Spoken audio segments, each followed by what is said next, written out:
The Lakeside Getaway. I remember this mission set being quite challenging, but also quite a lot of fun. Let's see what's ahead of us. Battlegrounds. Loot the boxes and get out.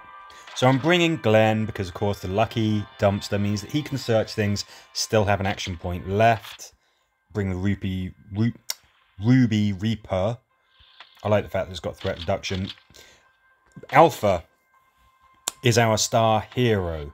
So 24% less likely chance to result in body shots, or a percentage chance likely to be critical hits. If you do get a body shot, you may move for half an action point after attacking. I actually think that that second part of the skill, the ability to have that movement, more useful than the ability to not land body shots. Anyway, let's give her the maximum chance to make the use of that first part of our skill. We use the Abby Trombone. That seems like a weapon that Alpha would use. Kind of fits her, doesn't it? And then Yumiko's coming along. That's partly because one of my daily quests is to get kills with shooters. But also, she's just handy, even if you've only got one more shooting character in your group. She's useful. Let's do this. And then let's back off a bit, I guess, because of this guy. We can see that some of those boxes are glowing red. That, of course, means that when we take them out, something nasty is going to happen. We're going to have a little bit of a surprise. So let's just do this for the moment. Get in position. Open that up, and there we go. Walkers, walkers everywhere. As we open this last one, of course, what we want to do is make sure that everybody has all of their actions. Glenn is just always a good choice for this kind of thing. We've got Swift Strike here, so that means we're getting additional actions as well. And really, that's the thing that you need to worry about. You're going to have a bundle of walkers that you have to deal with at the start, but they're at a fair distance and they're on the right-hand side of the screen. So if you're ranged, you should just be able to gun them down, at least until it gets on very high difficulties. As you search those other boxes, sure, that's going to spawn a couple more walkers from that pile on the right, but hopefully not too many for you to deal with. There is a threat counter, so if you've got weapons that are silent or reduce threat, they're going to come in useful. What you could do always is get everybody on that green escape bar at the bottom right of the screen, then get Glenn to search that last box, and then just get him to rush past the walkers so that you can escape. The objective is not to kill everything, it's to search those boxes and then get onto that green strip and get the heck out of there. Obviously, weekly challenge, good place to earn seasonal event tokens. And the Death Reaper and Thunder Soul, they're pretty damn good, so I think it's worth it. I mean, I'm a huge fan of Death Reaper, having used that for a while. Blow up the pile of walkers. Well, thank you very much for joining us, Glenn. But I don't think we're going to need you. Let's bring a little bit of Mercer power. I'm kind of liking this bulldozer shotty. Doesn't set anything alight, but then Yumiko can do that. Let's just see what we got. I vaguely remember this mission. Oh yeah. Oh yeah, this one's challenging. I mean, I would find it hard to recommend a melee team for this one. What I want to know is, do these walkers that come flooding out, do they eventually stop? I remember struggling with this last time it came up.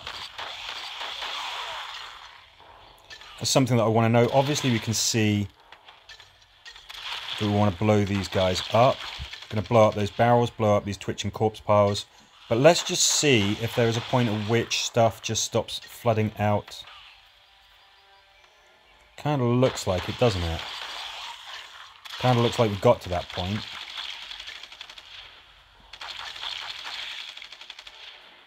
Okay, so two recommendations. One, you rush to activate this lever as soon as possible. And a lot of the walkers won't even be able to get to reach to you before you can escape to freedom. The other is to deal with the walkers as they come flooding out of those twitching corpse piles. We blow it up, some more appear. Not a problem, we just get past them.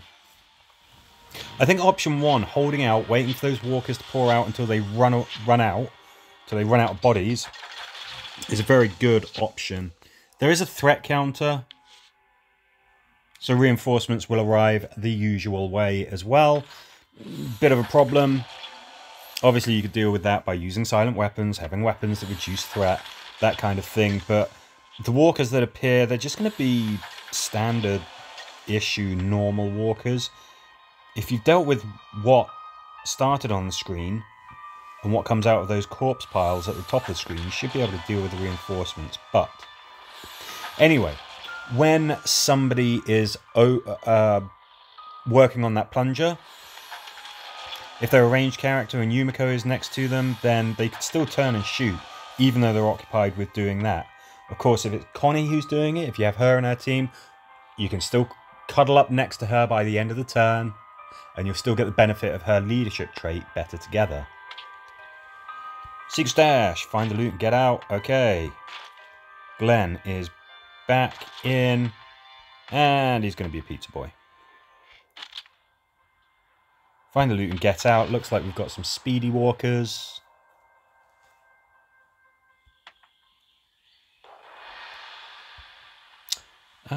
Yeah. So we've got a threat counter that looks like it is very keen on flipping over very, very quickly.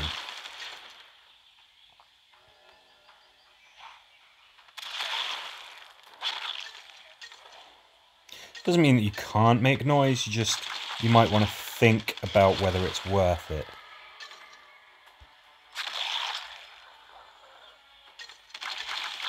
Got 4 boxes up there, we don't know which have got what we need in there. Threat counter means that maybe, again, having weapons which are quiet could be a good idea. Now I can't remember when we searched that last box. Does something jump out? No.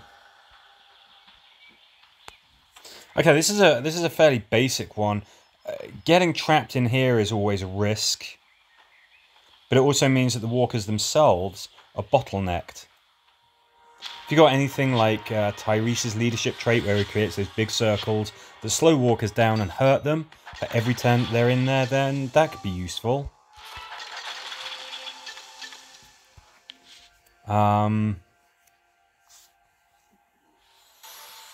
Yeah, I think that bringing Glenn along, good suggestion on that one, unless you've really got a trio that will work for you. Again, if somebody searches the boxes, if they're a ranged character, Yumiko's nearby, that person who's used up their action can see and is in range of whatever Yumiko is shooting. They will turn and shoot as well.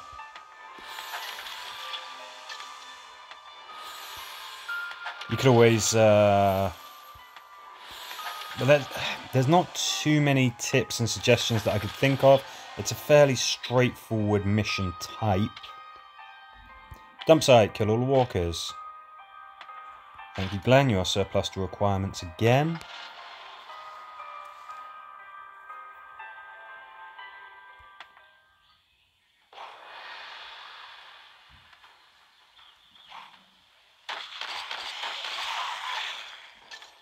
Okay, so I mean, you've got a wide enough map where you could go to one corner and you don't have to deal with the walkers that are pouring out from the other side until a little bit later. There is that. I think Connie would be a very, very good choice. Yumiko kind of good as well. I mean, you could use...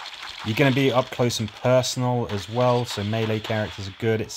This one's a tricky one to really sort of come up with any tips or suggestions. You can see the kind of pattern.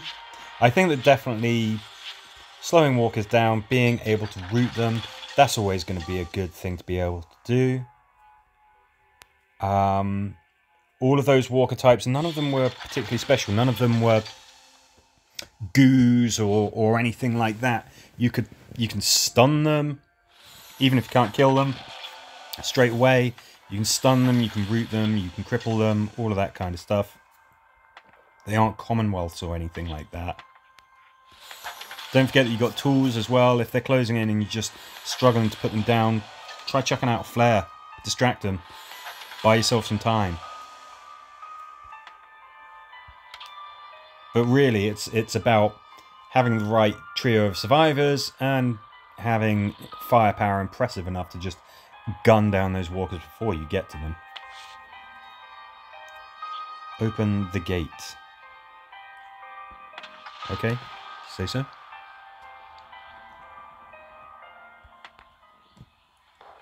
I think it might be a while since this map set rolled around. I could be wrong. Sort of, I am aware of these. Now, I think what we're going to have, yes, as soon as you start opening that gate, walkers will appear. Some of them will be in range right from the off. So those guys, if they hadn't done anything, they would have been right in the, you know, the right distance to be able to take down Yumiko. Again, we've got that thing where if the person working on the gate is in range of and can see what Yumiko's shooting at, they will shoot it too. Or, of course, Connie, if she was there, you can just be cuddled up next to her, get the benefit out of her leadership trait. That means that essentially you're not losing a teammate as they open the gate. These are speedies.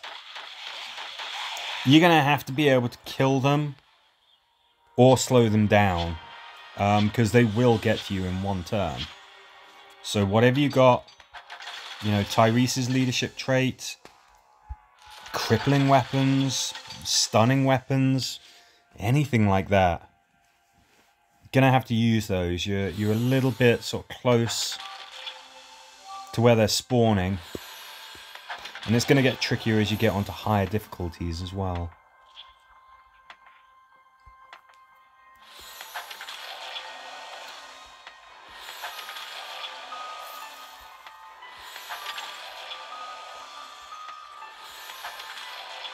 Okay, we're almost at 610 stars. That is the point at which you stop earning seasonal event rewards. You want to get at least to that, at least to 610. So that you get those fantastic prizes from the seasonal event. Kill the boss walker. Yeah, I think that's a pretty good team.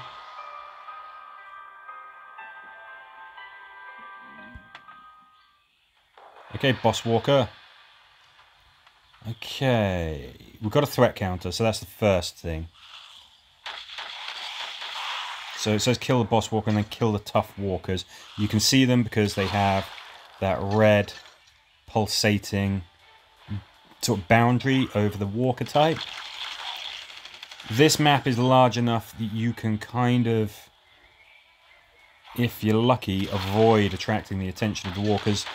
Not by doing this, obviously.